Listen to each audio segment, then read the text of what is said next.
As with any writing project, it is always best to have another individual review your final work before it goes into publication.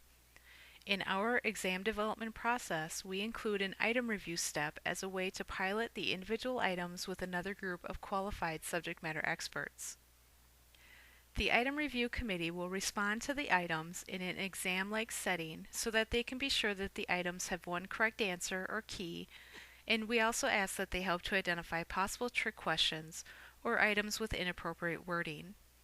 This process helps to ensure that the final exams are valid and reliable. Let's write an item together to get a feel for how the item writing process may begin. Our hypothetical topic today is teaching your child how to drive. There are several subtopics within this overall competency, such as understanding your local laws, understanding road etiquette, or understanding the process of learning how to drive. The subtopic that we will work on first is understanding the process of learning how to drive. We have been provided with a reference from which we can write items. It is very important that items be supported by a documented reference so that the validity of the item can be defended. This is also very important for instances when candidates submit a request for more information on specific items in their test. RAB QSA will be able to provide the specific reference and a rationale for why the distractors are incorrect. We will examine the idea of rationale for items later in this presentation. After considering our topic and subtopic and giving some thought to what we might include for test items, we can begin constructing a stem and a key. Since we are experts in our field of study, it is quite easy to make a first attempt at a stem and key since this part of the item is the fact portion. In our item, the stem provides a situation setup, then includes a question, and the key is the answer to that question. By the way, at any time when you are constructing items, if an idea for another item comes to you, be sure to write that item down so that the idea is not lost. When many items are needed for a program, all items that come to mind are important. Our next task is to identify distractors. Remember that distractors should be common misconceptions or mistakes that are made by individuals who are not competent or knowledgeable in the field or industry that the test is being constructed for. Remember also that the purpose of measuring knowledge is to determine if the candidate taking the exam has the necessary knowledge to obtain a certification. All of the items within an exam help to determine that certification decision. The more reliable each item within an exam is, the more valid and reliable that decision point will be. Based on the STEM that we constructed, we want the distractors to be places where new drivers can practice driving skills. One place that parents often take their children to drive for the first time are rural roadways. Another possible place that might be considered is the highway. Crafting distractors will take most of your time in item writing. The reason is, you are an expert in your field, and unless you supervise individuals who are new to the industry, or unless you train individuals, it can be difficult to think of mistakes that individuals make when they are not knowledgeable in that industry. These are two decent distractors because they are both mentioned in the reference. Rural roadways, called back roads in the reference, are listed as the next step for teaching your child how to drive, once they have learned the basics in a parking lot. Highways are not suggested in the reference until the child has learned enough skills on the back roads to feel comfortable on the highway. Some other places that are mentioned in the article would likely be considered throwaway distractors if we use them. Throwaway distractors are those options that are so obviously incorrect that even individuals who are not knowledgeable in the topic would know not to choose them. One example from our reference is a construction zone. This would be a throwaway distractor based on our current STEM because we all know how difficult it can be to drive in a construction zone even for the most experienced drivers. This leaves us with two plausible distractors and a need for some more. In a situation like the one we have before us, where we have two plausible distractors and need another one, we need to begin thinking outside of the box. Let's look at the item as a whole to see what we might do to construct a third distractor. In thinking about rural roadways, Some are dirt and some are paved. So we begin by adding dirt to our second option and adding our third distractor of rural paved roadways. This then makes us think that there are also two-lane roads which are somewhat busier than the rural back roads, which might be another plausible distractor. Lastly, we think of driveway as a plausible distractor since some individuals may think this is a good place to start for new drivers. Now that we have many options for distractors, let's consider them in groups. The first step is to determine which of these options might be best. Let's consider our first list of options we came up with.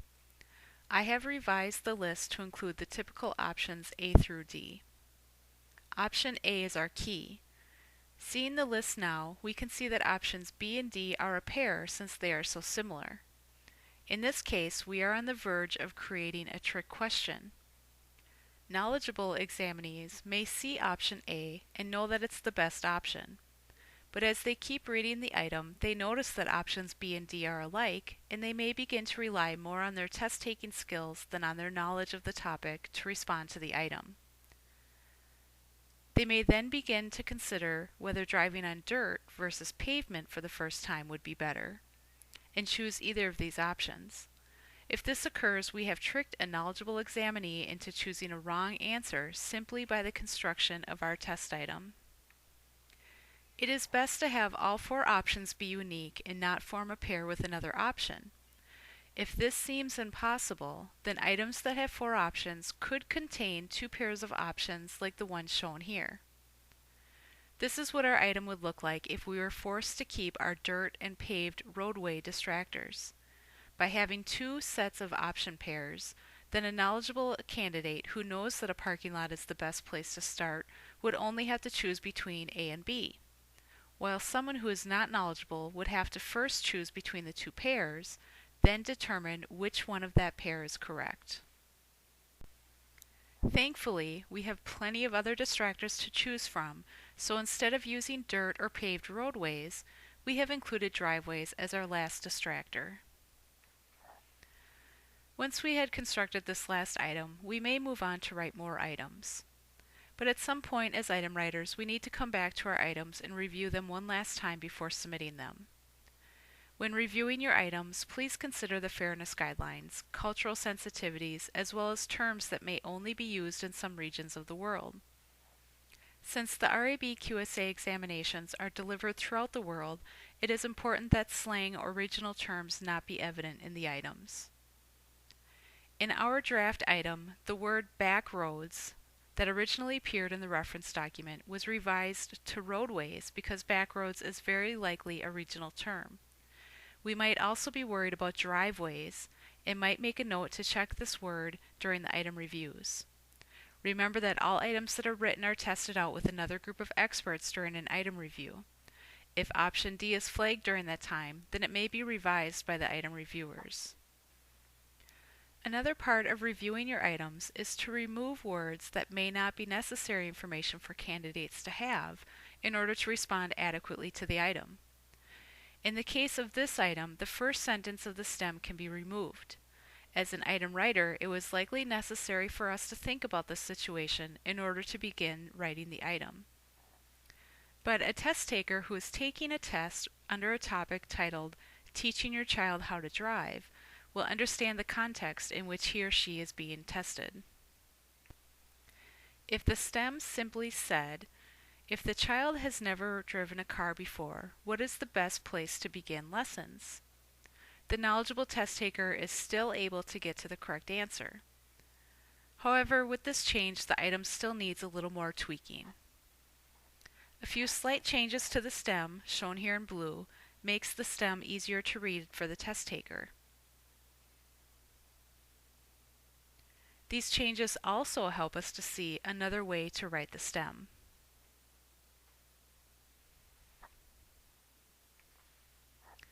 Once you submit your items to RAB QSA, they are reviewed internally for consistency with other items that appear in the item pool. If the item writer had not taken out that first sentence, which set up the scenario of the mother choosing to give her child lessons, that sentence would likely have been taken out during the internal review process.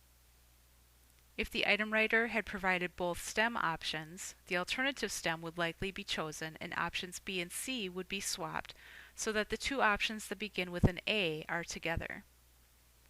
You will also notice that the term child was revised to teenager. The term child was appropriate when the introduction sentence was in the STEM because we knew that the child was the mother's son.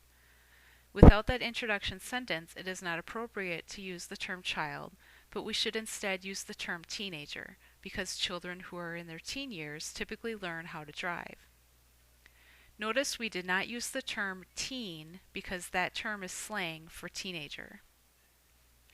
I should point out that this particular item is based on a reference from the United States, and that reference does include terms that may be regional, such as driveway or teenager. For RAB QSA items, it will be much easier to ensure that the terms used are appropriate for that industry. Internal reviews of the items you submit to RAB QSA are conducted by the psychometrician and trained test development staff. Any revisions that are made during this process are documented so that when item reviewers conduct their work, we will be able to refer back to the original item when needed. If you are interested in viewing a few real items that have been written, reviewed, and revised using these guidelines, please take a moment to view the item review training videos. For all items that you write, we must also receive the documented reference that supports the item's correct answer. The reference must include the title, date of publication, and page number, or a clause number when the reference is a standard. Please also include rationale for all options in the item. Rationale is most often used as documented evidence to defend the item's validity.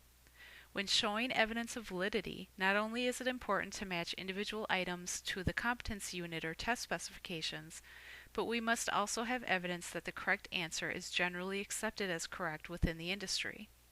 The written rationale helps with that evidence and can be used to provide an explanation to examinees who fail a test or choose an incorrect option to an item.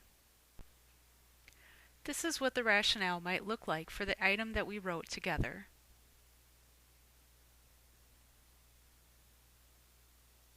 This rationale is quite extensive, and your rationale may or may not be as long. While it's possible to simply supply a reference as rationale for an item, a short explanation for each option is very helpful and reduces the amount of work required later when RAB QSA staff respond to inquiries from examinees about the source of an item's content. If a candidate contacted me with concerns over this particular item, I could very easily provide him or her with the reference and all of this rationale to provide evidence that the key we have listed is in fact the only key to the item. Thank you for your time and your valuable input into RAB QSA's exam development process.